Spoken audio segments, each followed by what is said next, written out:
Stay hungry, stay foolish.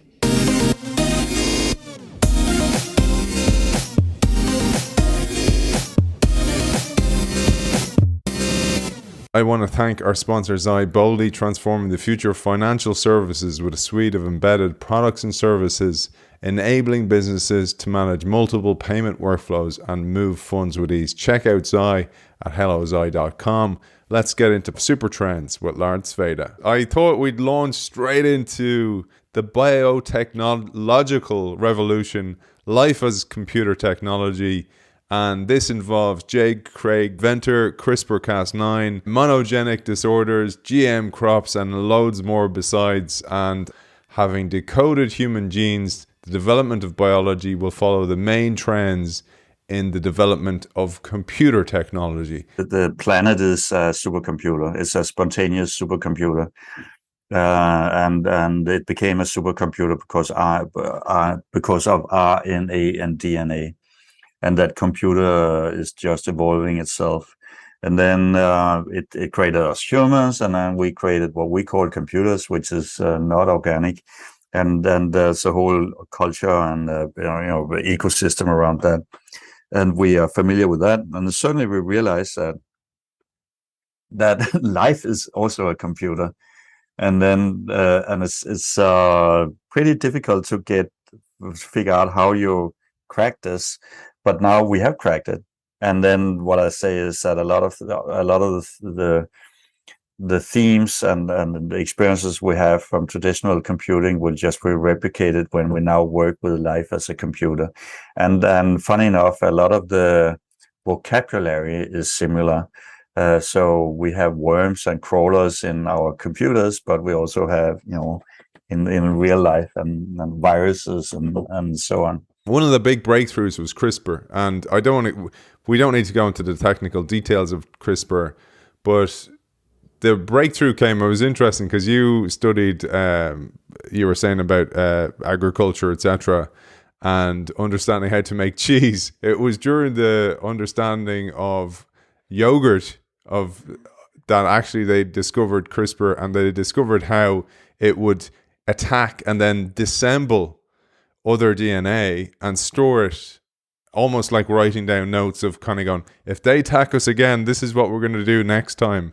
And it was that understanding that was like, okay, what else can we do with this? And I love these accidental discoveries that happen so often when it comes to innovation.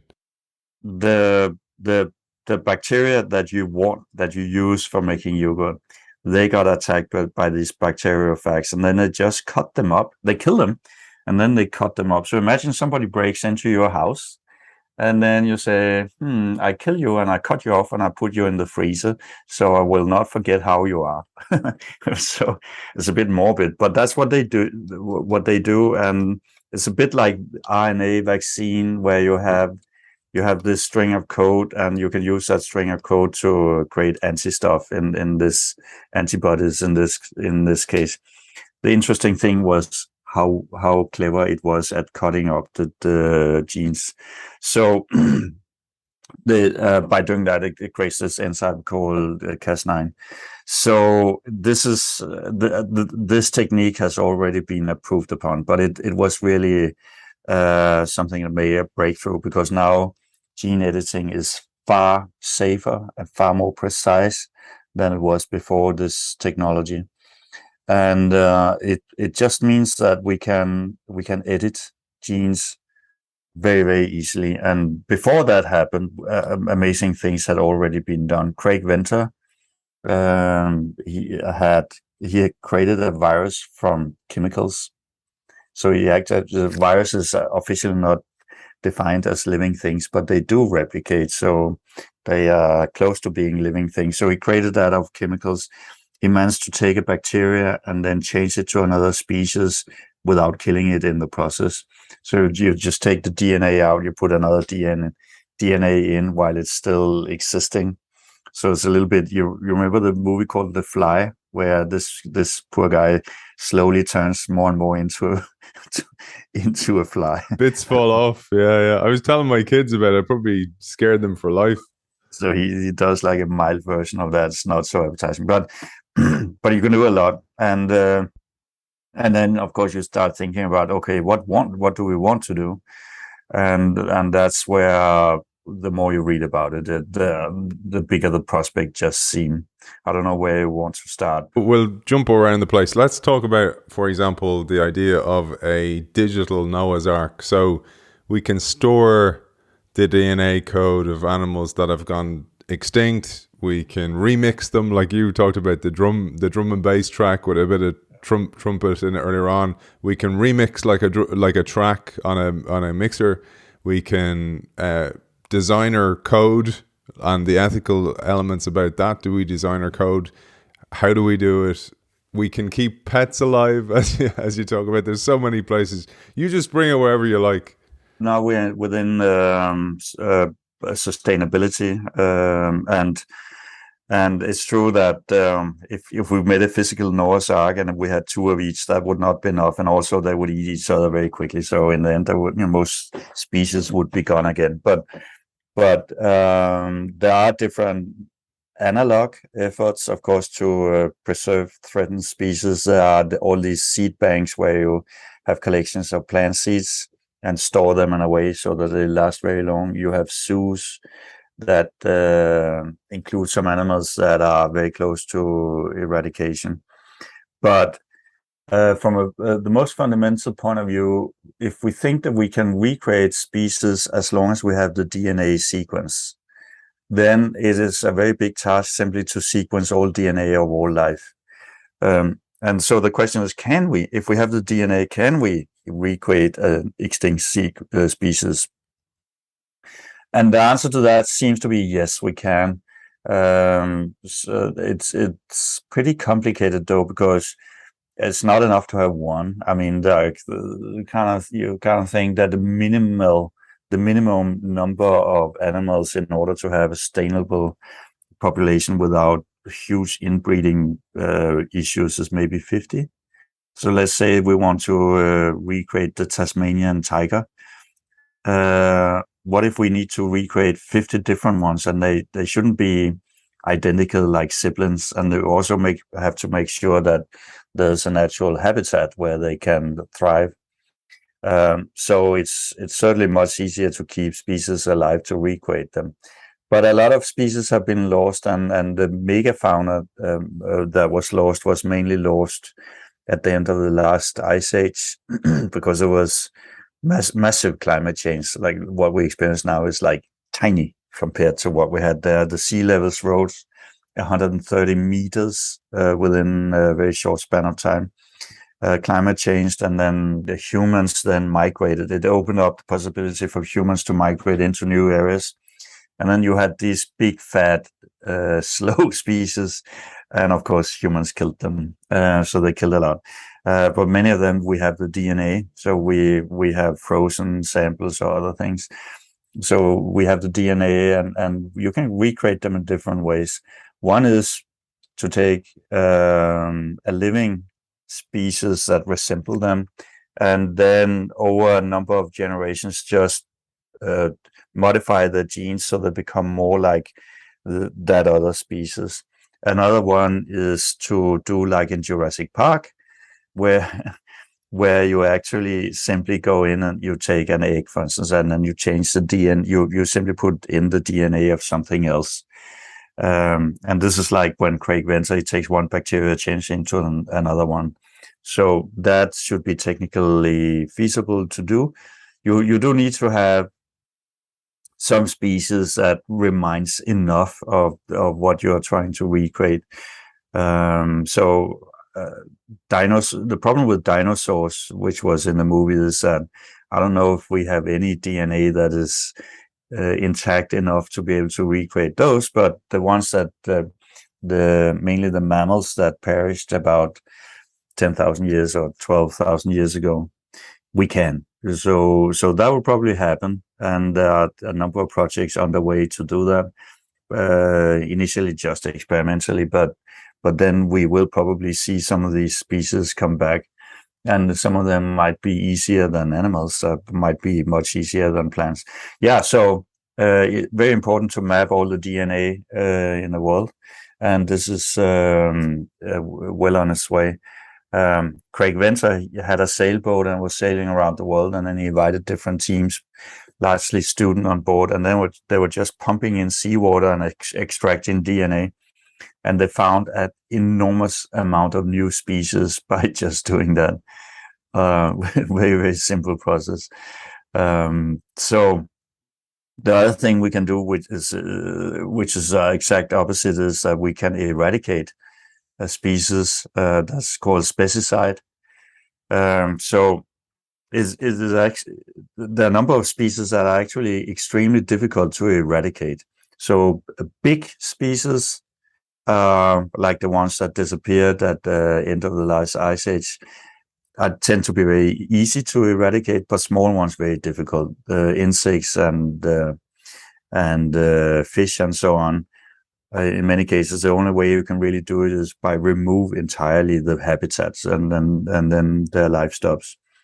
But you do have some species that some people say that would be really nice to get rid of them, and there are several. I think there are a couple of thousand different species of mosquitoes, and around 20 of those are responsible for some of the most horrible diseases that exist.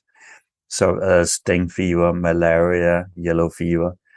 And so if you could eradicate those, you would still have tons and tons of mosquitoes, but you would not have these diseases, and that would probably make it much easier for areas like Africa and parts of Asia to become more prosperous and much better life quality for the people. So how do you do that?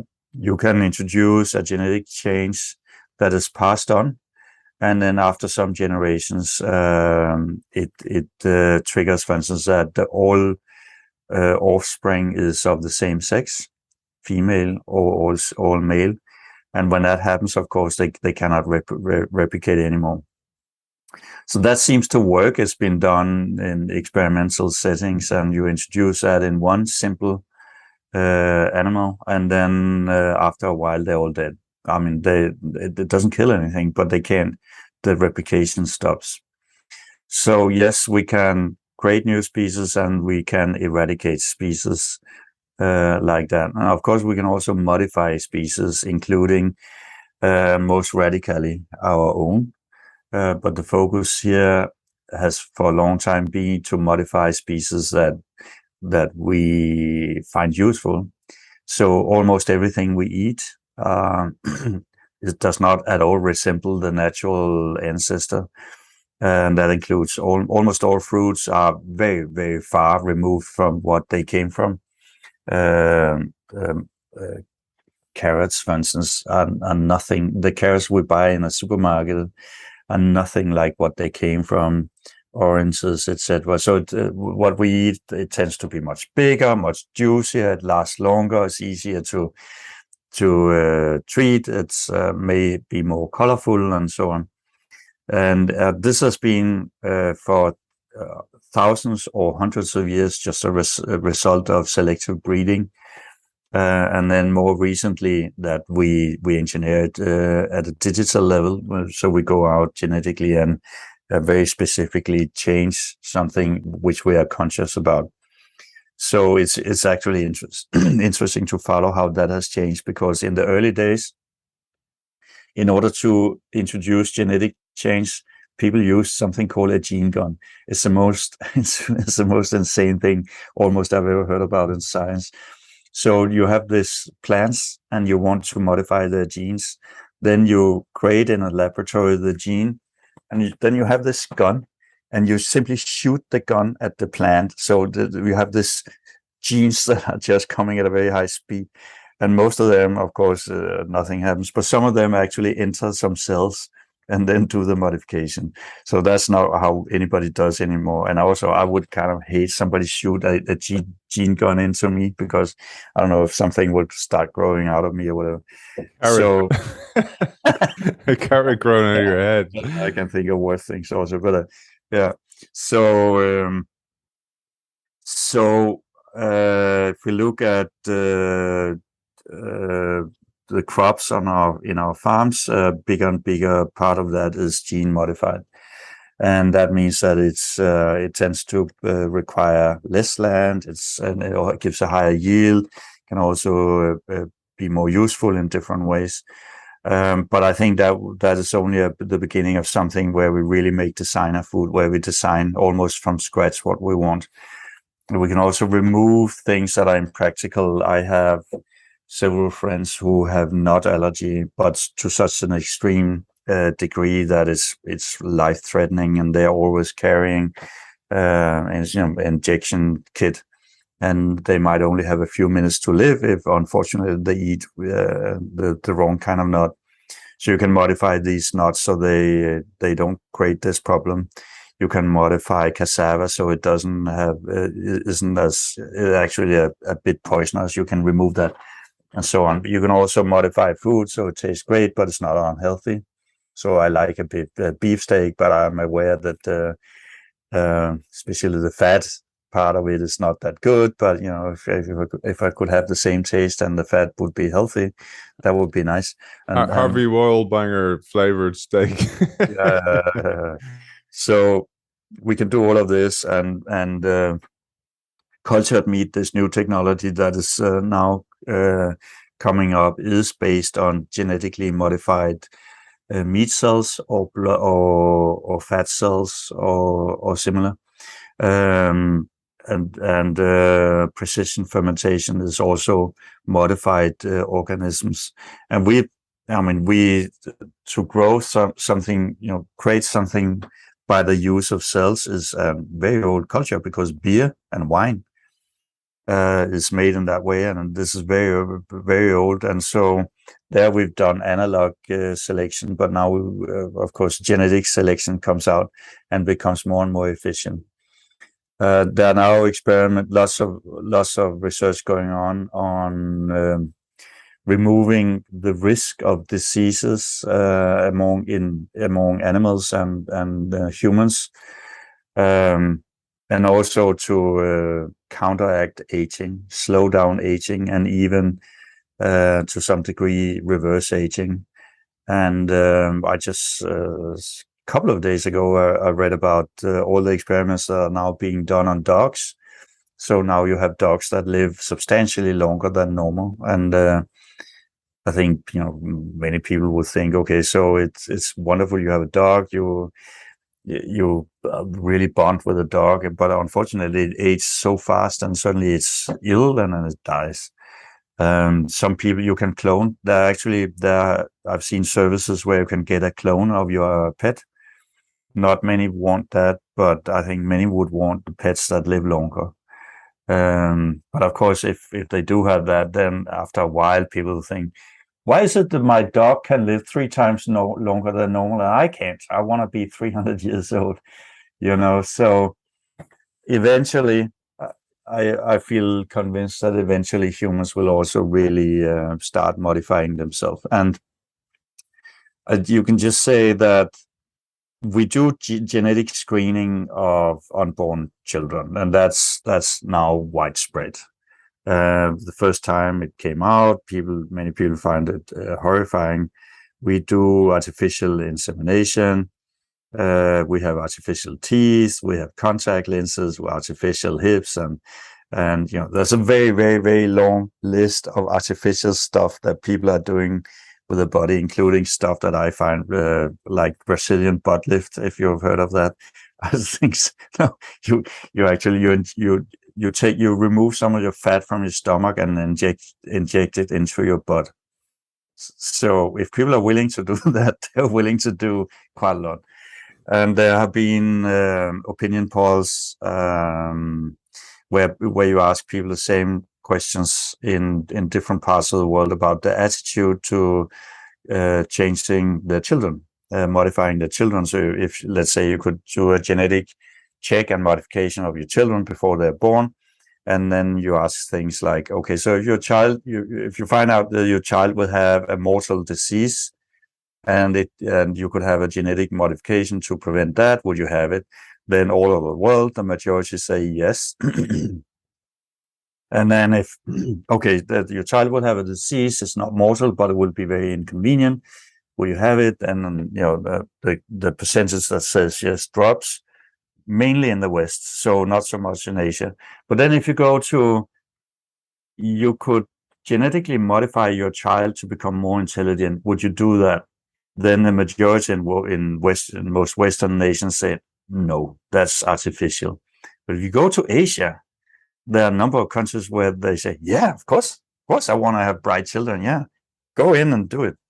So somewhere eventually, I mean, most of what is possible, if some people find it useful for some purpose, I think it will happen. And then it will become more and more normal. One of the things I just wanted to highlight was you were talking about, Lars, about how, say, for example, carrots or bananas, that they have been selectively bred over a long period of time. So we've been doing this, just not so overtly with technology. And the other one you gave was, you mentioned dogs there. Like, dogs have evolved essentially to 160 or so species from the grey wolf as well. I thought this was really interesting because if you think about it, it's the same thing as moving from an analog way of doing things to a digital one, and that always brings resistance because it's always so more pronounced and obvious, and it feels like science fiction. Yeah. So technically, dogs are not species because they can all interbreed, and they can also interbreed with wolves. But you in different and other areas, we have seen human-created speciation, including in mosquitoes. For instance, you have a tube mosquito in UK that specializes in living in the tube, and that can no longer breed with its ancestors. And there are a number of other cases. So humans have actually created a number of species, weirdly. But yeah, so dogs are domesticated wolves. And they're domesticated in the sense that their looks and their behavior is more like wolf puppets. For instance, the ears hanging down instead of standing up is something that puppets have, but grown-up don't have. And their behavior, dogs are super childish. That's a reason why we like them. Wolves are not that childish. They're more cunning. How can I eat you? And the funny thing is that we've done that to ourselves. So modern humans are domesticated previous humans, which were they were far more aggressive, probably more psychopathic than is common today. So we domesticate a lot of things, and this is probably still going on in many different ways. You mentioned earlier on, and I think it was part 2, we mentioned Aubrey de Grey, and we're living longer, ending aging, hopefully in some ways. And you talk about the advances. Firstly, you touched on this earlier on, but this is highly connected to the whole idea of gene editing and understanding genes, is the advancements in cancer research. And then the other one was stem cell research, because stem cells, understanding them has been a huge advancement in humanity, because now we can, like you were saying, you can get your hip replaced. Now you can actually start to do it with cells, including aged cells. Yeah, so with the stem cells, there was a Japanese scientist who received the Nobel Prize for discovering how, by making just 4 genetic changes, you can turn any existing cell into a stem cell. And the point of stem cells is that they can, what happens is that you inject them some part in the body, and then they look around and they say, okay, all the cells around me here are muscle cells, so I'll turn into a muscle cells. They're like social creatures. Or they're all bone cells, so I'll turn into a bone cell. So you can use that to do repairs. For instance, the aging brain, you will have a lack of brain cells, and you can then probably increase your intelligence or reverse your intelligence by injecting that. You can repair broken nerves. Like, the worst thing is you fall off a horse and then you can't move most of your body, possibly from the neck and down, and then you can use them to do that, and so on. So you can make artificial intestines, so liver, etc., heart of your own cells. So you can have you can create these molds, and then the cells grow in these molds, and then you actually make these artificial parts, teeth, and so on. So that will also the repair mechanism for the human body is becoming far more sophisticated because of this. So this is repair, but of course one of the things that concern us is the basic process of aging, and the basic process of aging, apart from wear and tear, is about loss of information. So it is that we're born with a DNA which has fantastic information about. It's like a recipe for you and me, but as we age, every day there's destruction of DNA in our cells, and lots of it. I mean, really lots and lots of it. The far majority is then repaired, but a little bit is not repaired, and then all these errors accumulate, and in the end we are like it's like somebody made the recipe, but the cookbook is missing a lot of pages, so it becomes a bit of a mess. So an old person is a bit of a mess, and there are different techniques that can prevent that, slow that down, and so on. And that's also, I mean,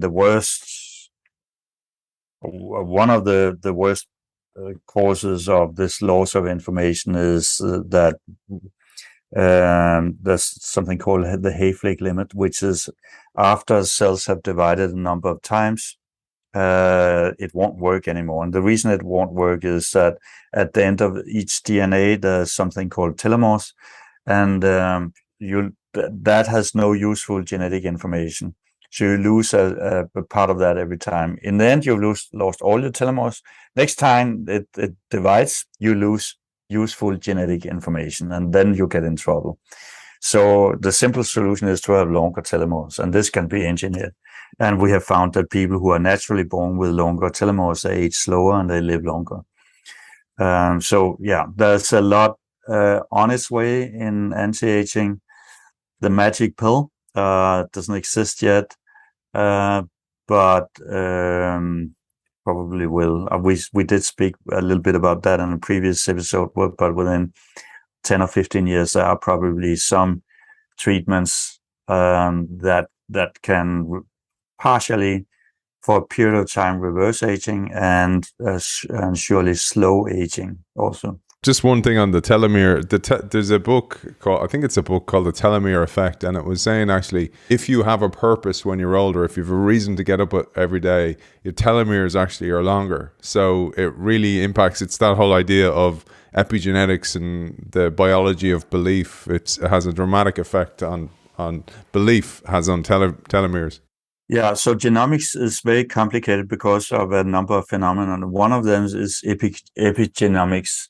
And this is what we're talking about here. That is, if you imagine that your genomes is like a piano, and you can play on the piano, what happens when cells specialize is that a whole number of different, what do you call the things you press on, they get blocked.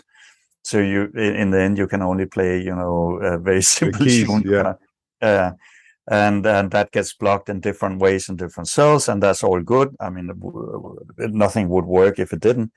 But also that the way they get blocked depends on your life, your psychological state. It can even happen before you're born. So if your mother is stressed, you can be born with some things blocked, which will probably in some ways handicap you. And the understanding of this is very demanding because it's incredibly complex. But the combination of scientists and strong computers means that we are moving into this, and we are understanding more and more. And of course, there's a lot to gather from that. And the other thing is that a lot of phenomena are polygenetic, and that means that it's not one thing that creates a symptom, an effect, but it's a combination of a number of things. It's a combination of a number of things that creates cancer, typically. So you also have things that that you could say a difference between two people is due to the position of a single base pair on the DNA, but that's quite rare. Normally, it's very, very complex, so it takes a lot to understand it, but we are getting there. I mean, and the speed at which we understand these things is growing exponentially. It really makes it very obvious why you're a tech optimist as well. All we'll have time for more today is maybe to share your trend advice on the things like nootropics. I'm pointing over there because I have some stuff, mushrooms and stuff like that over there, that mushroom coffee and the stuff that's supposed to help your cognition.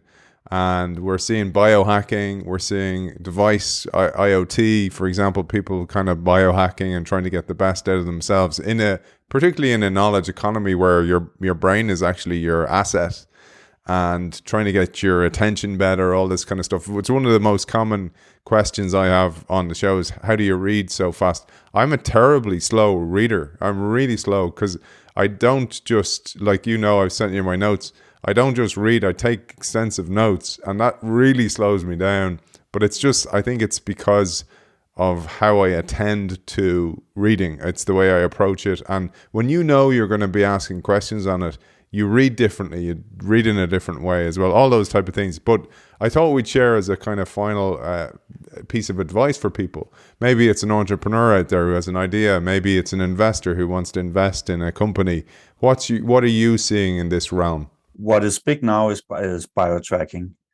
In our venture fund, we invested in Beat, which makes women's jewelry, and it tracks your biometrics, and then it talks with an app.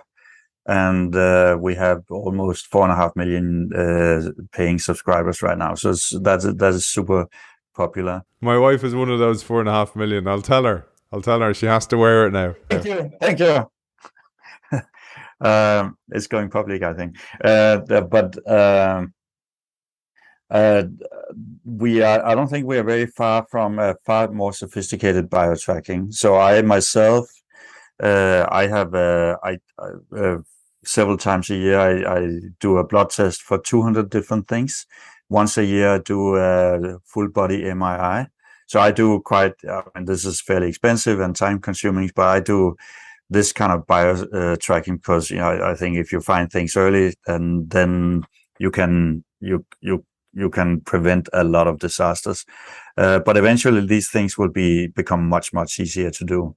And then people will be far more likely to have really sophisticated biotracking, so they can get super early warning about stuff that is about to go awry, and then they can take preventive measures. Lars, final question for people who want to get onto the next Beat, want to be the next investor there. Where can people find out more about your fund, also about you and all your books that you've written? LarsTvede.com. So it's just my name.com. About the venture fund I co-founded is NordicEye.com. About the forecasting company I founded is called SuperTrends.com, or that is the website. And then I also have a hedge fund, but that's closed for new clients now, but it is called Atlas Global Macro, and we expect to reopen later this year or next year. Always a pleasure, always mind expanding having chats with you. By the way, we only got to chapter 3, we didn't even get to chapter 4. So we'll have to connect again another time. It's a great book. I really highly recommend it. Really accessible read. Author of SuperTrends, 50 Things We Need to Know About the Future. Lars Tvede, thank you for joining us. Thank you. I hope you enjoyed, once again, Lars Tvede on the Innovation Show, on the Exponential series, covering his book, SuperTrends. Don't forget, there's a copy up for grabs. Just sign up to the innovationshow.io newsletter and you will be in with a chance to win that. As always, thank you to our sponsor, Zai, boldly transforming the future of financial services with a suite of embedded products and services, enabling businesses to manage multiple payment workflows and move funds with ease. Check out Zai at hellozai.com. See you soon.